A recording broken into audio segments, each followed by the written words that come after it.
एक बार फिर से मैं हाजिर हूँ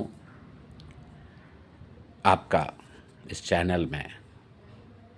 पुनः हार्दिक स्वागत, आभार और इसको सफल बनाने के लिए कोटि कोटि धन्यवाद।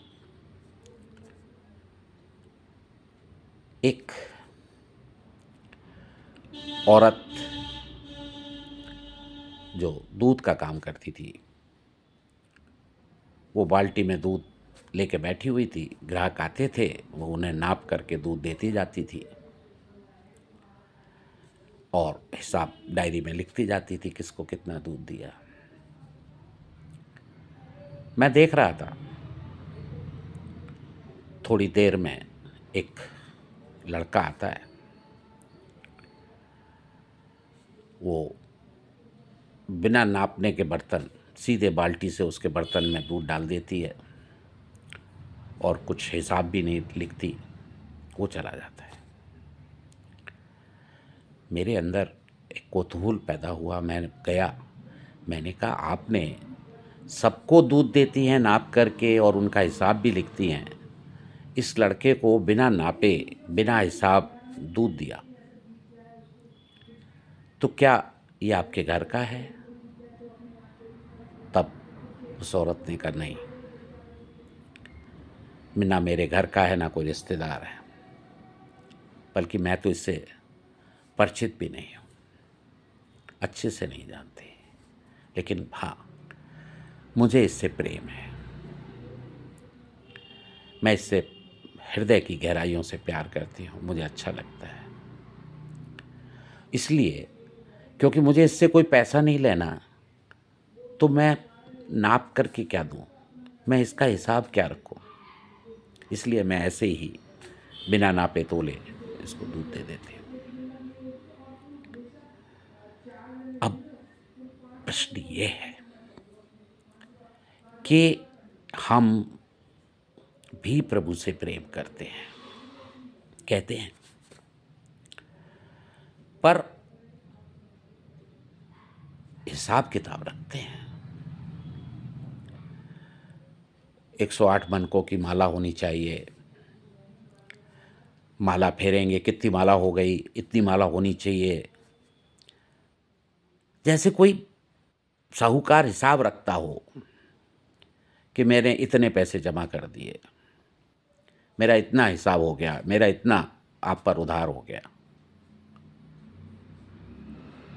जब हमें प्रेम है तो फिर हिसाब किताब कहाँ से आ गया? ठीक है, आप नाम ले रहे हैं, लेकिन उसमें ये बैंक की तरह का हिसाब किताब रखने की क्या ज़रूरत है? इतना हो गया, इतना हो गया, मैं इतना करता हूँ या करती हूँ।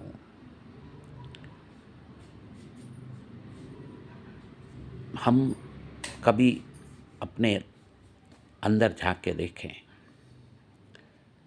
दर्शन करने जाएं, माला फेरें, यात्रा, तीर्थ यात्रा पे जाएं, तो पूरा हिसाब, हम वहाँ गए, हमने ये दर्शन की, इस मंदिर में गए, ये दर्शन किया, पूरा एक हिसाब रखते हैं। भगवान से अगर प्रेम है तो हिसाब किताब की कोई ज़रूरत नहीं है। हिसाब वहाँ रखा जाता है, पूरा बही खाते वहाँ बनते हैं जहाँ उससे कुछ रिटर्न लेना हो, जब उसकी वापसी हो। यहाँ तो एक तरफा है, जो किया छोड़ दिया, तब तो आप सच में ईश्वर के प्रति समर्पित हैं। अन्यथा आपने एक प्रभु को, एक बैंक, कि हमने इतना तुम्हारे ऊपर ये किया है, और जब भगवान के पास, भगवान मेरा ये काम कर दो, मैं इतना लड्डू चढ़ाऊँ या कथा कराऊँगा या मैं ये यात्रा करूँगा या मैं ये करूँगा। ये भी एक व्यापार ही तो है कि हम शर्त रख देते हैं कि अगर ऐसा आप करोगे तो मैं ऐसा करूँगा। कोई अर्थ नहीं है। प्रभु दे देते हैं तब, जैसे सुदामा जब गए तो जब तक उनकी पत्नी ने कहा कि मांगने के लिए, तो उन्होंने मना कर दिया, मैं नहीं जाऊँगा।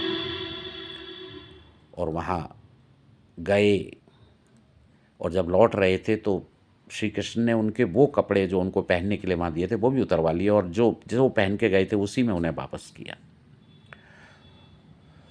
सुदामा ने प्रभु से कोई शिकायत नहीं की कि ये क्या, मैं यहाँ आया था और तुमने मुझे कुछ भी विदा नहीं दी, मुझे जो कपड़े दिए थे वो भी वापस ले लिए। नहीं, कोई शिकायत नहीं, कोई शिकवा नहीं। और उसका रिजल्ट कि जब सुदामा वहाँ पहुँचे तो उन्हें पता चला कि उनको 2 लोगों का राज्य श्री कृष्ण ने दे दिया था। उनकी झोंपड़ी महल बन चुकी थी। तो सुपर सवाल यही है कि हमें हिसाब किताब रखना चाहिए या फिर सिर्फ समर्पण, और भूल जाएं कि हमने क्या किया, कितना किया। सोचिए। एक बार फिर से आप सभी का आभार, धन्यवाद।